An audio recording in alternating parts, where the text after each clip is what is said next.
The more things seem to change, the more they stay the same. I guess we're back here again now.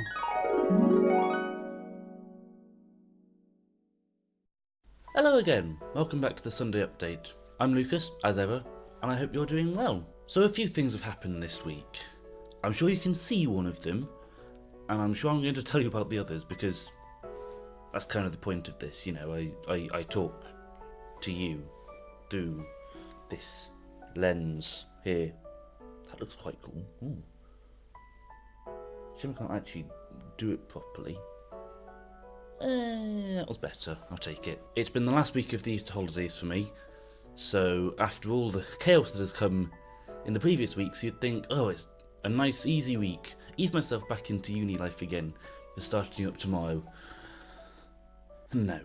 Let's address the elephant in the room first. Namely, this. I mean, plain and simple, I got a haircut. My haircuts always tend to look really drastic because I don't cut my hair very frequently. I try and keep it down to about 3 times a year if I can help it.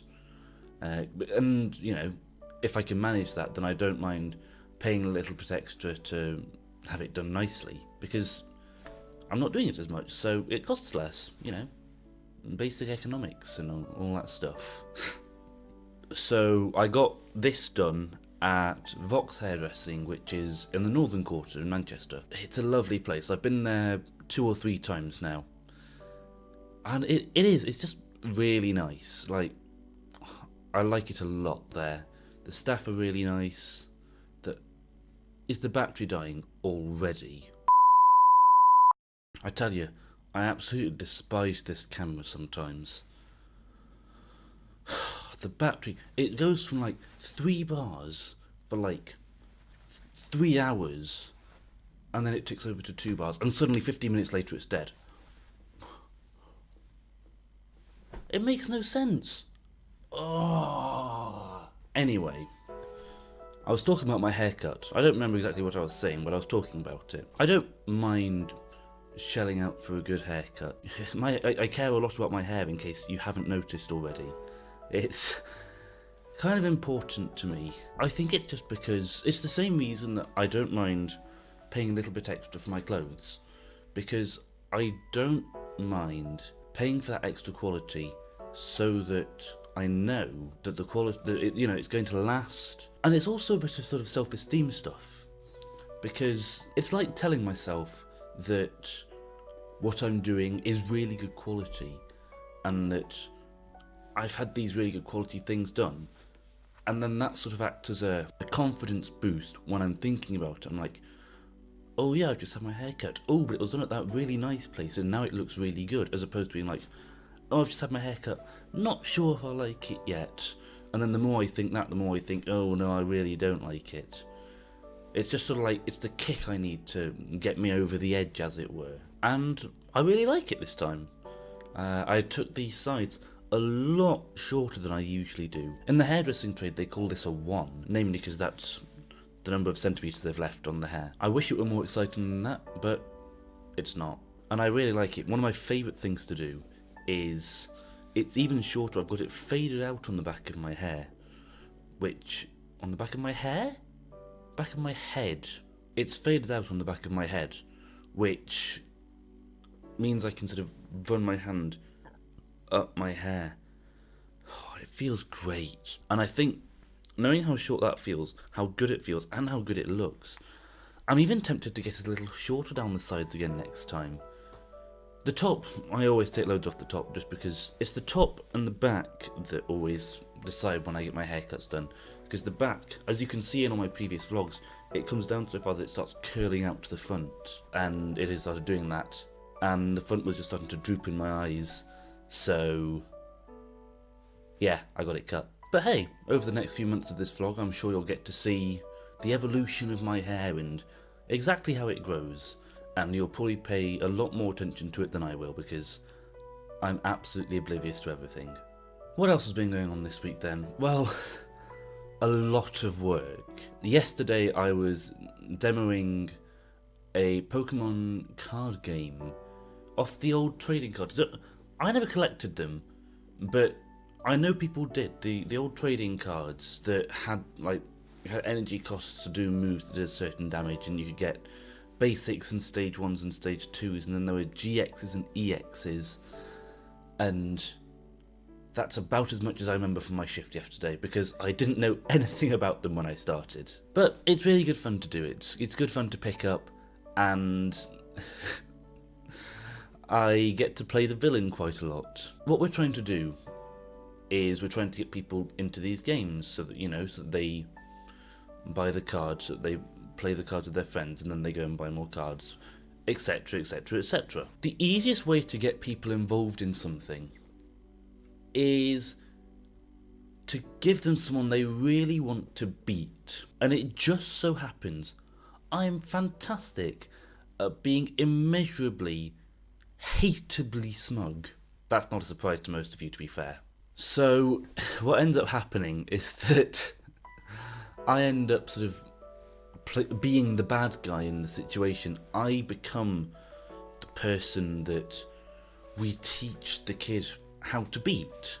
There's two of us on the stall, so I take the other side, and the other guy, Rob in this case, goes on the other side, and he's a much better teacher than I am of this game as well, so, it works that way too. So Rob goes on that side, I go on my side, and I have to try and play this really sort of conniving, snivelling, stick it to him heel, or bad guy.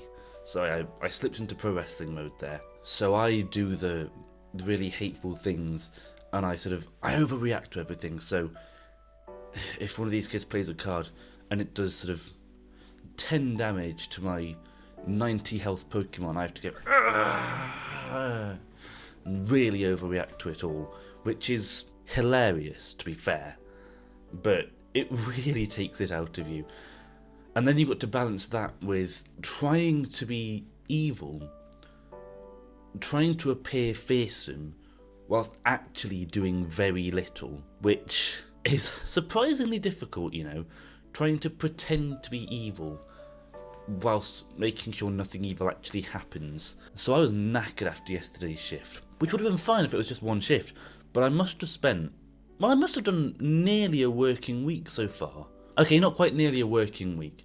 It's more like 30 hours or so of work. Again, that'd be fine if I wasn't also trying to get ready for, my degree. But, on the flip side, I'm getting paid pretty well. So, I'm not complaining about that. And, that won't mean too much in a moment because, tomorrow, hopefully, fingers crossed, student loan comes through. So, it'll never be a problem again, really. Because hopefully, by the time I've left uni, I'll be starting a job, I'll be getting an income that way. So this may be the last time I have to worry about money for a while, which would be great. In short, money's great, so is working. It's a shame it just takes so much out of me. And then, as I've already mentioned, uni starts tomorrow. Now, I was planning out today, and I was thinking, oh, right, okay, I'm going to record the vlog, then I'm going to go into uni, I'm going to do some practice, then I'm going to come back, edit the vlog, and then I'm going to do some work. Not quite as enthusiastically as that, but that was the plan. And then I found out that my building's closed today, and it was closed yesterday as well. And, right, I fully understand that people don't want to come in and work on a weekend. I wouldn't. I'd hate it, I'm sure. However, I would very much like it if, the day before we start back at uni, and the day before all our lectures start again after having a lot of time cancelled because of strikes, I'd love if we could actually get access to the facilities and their specialist equipment and their software and their spaces so that we could actually, be ready. Example, I've got a lot of music to write at the moment. As it happens, I've got the software on my laptop. I know a lot of people don't. So This software isn't installed anywhere else in the university, except in our department because it's specialist software. Our building's the one that's shut. We, therefore, the people that don't have the software already, therefore, cannot do anything about this. They are up the creek without a paddle, so to speak. There's nothing they can do about it. I wanted to go and do some practice today. Can't do it. Space is shut, and self-doubt reasons I don't like practicing here. Also, I'm really worried about it being too loud. Which I shouldn't be because I've got a singer upstairs, but I am. You know, it's a thing that still happens. So I now can't practice today, which takes out, in a way it helps, because it takes out some of the plans I was trying to make. But at the same time, it really annoys me because I want to be getting better. I want to be doing better. I want to be working towards all these deadlines I've got coming up, and they all come in the space of about 3 weeks. So I'm starting to worry about this now. Like, it's getting close enough that I'm really making that final push already, which seems early considering the first deadline isn't for another month, but because they all come so quickly, I'm making that push already. I have to. When I can't use the facilities, I'm stuck. There's nothing I can do about it. Yeah, I'm somewhat annoyed about that. I'll be honest. There's not much I can do about that, and indeed there won't be, because, you know, it's the last time it'll be an issue for me, so all I can do now is try and make sure it's not an issue for the people that come after me, I guess. And that's about it, I think. It's been weird being sat back here. It's been the first time I've sat down here and done a vlog for 3-4 weeks now, because all the rest of them have been travel vlogs and home vlogs. It's nice to be back here, back in sort of my natural habitat, as it were. It is nice, and it gives me sort of a reassuring feeling, because it makes this feel a lot more natural too, so that's good. As a thank you for sticking around to the end of the episode, I guess these are episodes, aren't they? I'll let you in on a little secret. And that's namely that I'm starting preparations for something else. This isn't Project Pride or anything like that. This is to do with Estival, our university it's the music department end of year extravaganza. Those of you who've known me for a while will know that I do bad guitar covers. That was my thing last year. All I'll say is that preparations are afoot. But in the meantime, I'm sure you're being blinded by me because the sun's actually just come out for once, which makes a change. So I'll sign off quickly. And the camera just died. As I was saying, I've been Lucas, you've been great, and you've been watching the Sunday Update. Thank you very much, and take care.